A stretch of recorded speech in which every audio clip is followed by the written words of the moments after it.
wabarakatuh. Selamat siang, salam sejahtera bagi kita sekalian. Shalom, Om Swastiastu.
Terkait dengan adanya dugaan suatu perbuatan tindak pidana terkait dengan yang marak, viral dan kemudian merisaukan masyarakat terkait dengan fetis kain jari.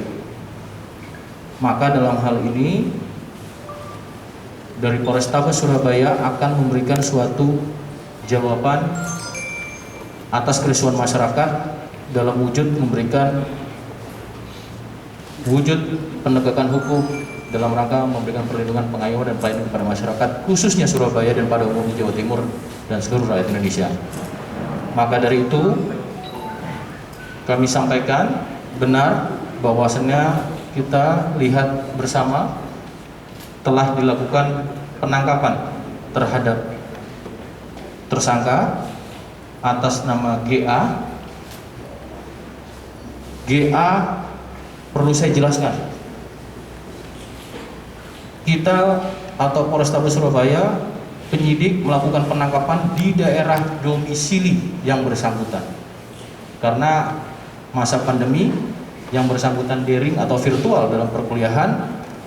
Tentunya penyidik Polrestabes Surabaya melakukan penangkapannya di daerah domisili dan kemudian apresiasi juga kepada Polres Kapuas dan Polda Kalteng memberikan backup support dalam proses penangkapan ini karena memang otoritas wilayah hukum ada pada Polres Kapuas dan proses penangkapan juga dilakukan bersama-sama mendasari dari penyidikan yang ada di Polrestabes Surabaya. Untuk lebih lengkapnya Bapak Kapolrestabes akan menyampaikan secara teknis apa-apa yang sudah ditindaklanjuti dan bagaimana ke depannya. Terima kasih, saya berikan waktu kepada Pak Kapolrestabes.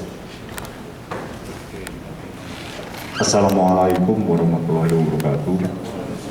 Selamat siang dan salam sejahtera buat kita semua. Om Swastiastu, Namo Buddhaya, salam kebajikan. Yang saya hormati Pak Kabid Humas Polda Jatim, rekan-rekan, rekan-rekan media yang saya cintai. Pada siang hari ini kami akan melaksanakan press release tadi sudah disampaikan oleh Bapak Kabid Humas. Jadi ini merupakan upaya penyelidikan dan penyidikan yang intensif yang dilakukan sejak diperoleh informasi terkait dengan dugaan fetis kain jarit yang dilakukan oleh terduga yaitu GANP. Kemudian berdasarkan laporan polisi model A nomor 68 7 Romawi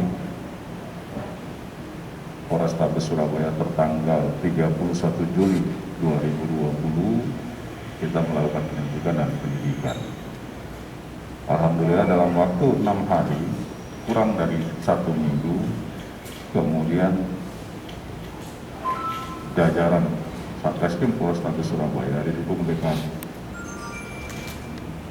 kawan-kawan dari Polres Kapuas, Polda Kalteng, kemudian berhasil untuk menangkap tersangka yaitu saudara GANP di tempat tinggalnya yaitu medis karena di pasal 297 KUHP untuk ancaman terkait dengan perbuatan dari tersangka ini belum bisa memenuhi hasil dari elemen di pasal 297 ya, 292 KUHP ya. Karena korbannya bukan anak-anak, korbannya semua sudah dewasa, begitu.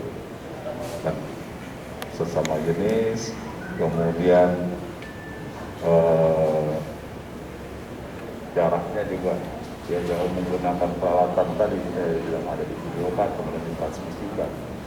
Jadi kami coba menggali, melihat dan menelan kira-kira pasal-pasal sangkaan yang bisa diterapkan kepada perbuatan dari tersangka ini antara lain apa saja, termasuk dari tadi pasal 292, 297, 296 ada sama kesusilaan kita coba kaji.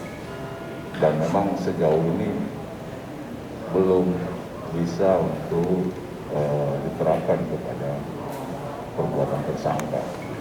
Ya, kita terapkan kaitan sama undang-undang ITE. Karena ada perbuatan tersangka yang mengancam para saksi korban jika tidak mau melakukan tersangka akan melakukan tindakan lain yang membahayakan dirinya jadi tersangka. Dan ini menjadi satu bentuk paksaan kepada korban untuk kemudian korban itu mengikuti apa yang diminta atau diperintahkan oleh tersangka saudara GANP. Baik. Ada lagi? Jenderal, untuk hasil asesmen psikologi itu memang fetis atau jenis orang yang lain?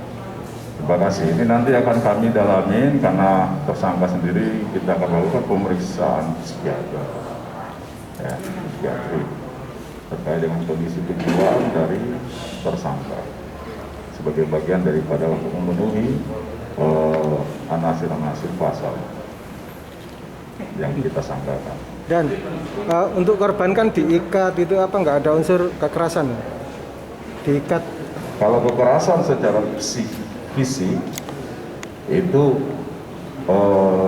ada beberapa korban yang menyatakan kemudian mengulangi lagi sehingga ikatan itu kemudian membuat dia sesak untuk bernafas.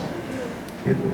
Yang jelas ancaman secara psikis terhadap korban ada dalam bentuk kalau dia tidak mau mengikuti apa yang diminta atau diperintah oleh tersangka, maka tersangka akan melakukan tindakan lain yang membahayakan dirinya, antara lain akan bunuh diri kan, tinggalnya. Sehingga para korban kemudian ada yang kemudian mengulangi lagi, mengikuti kehendak dari tersangka. Ada imbalan apa kok sampai korbannya mau gitu? Ini para korban disesatin. Jadi ada penyesatan terhadap para korban bahwa ini ada bagian daripada riset, ya. Nanti akan kita dalami lebih lanjut. Ini bagian daripada riset, sehingga para korban itu secara sukarela mengikuti. Ternyata bukan itu. Begitu. Ketika ada korban yang tidak mau, kemudian tadi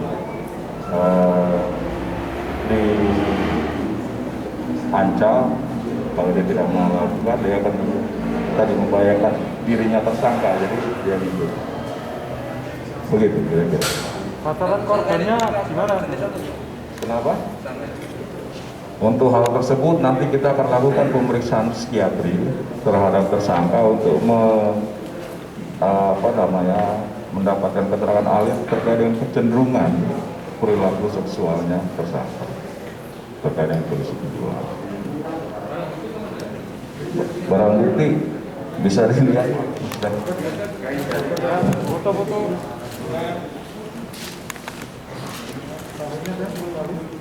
Ini kayak jalan. Pelakunya masih ada.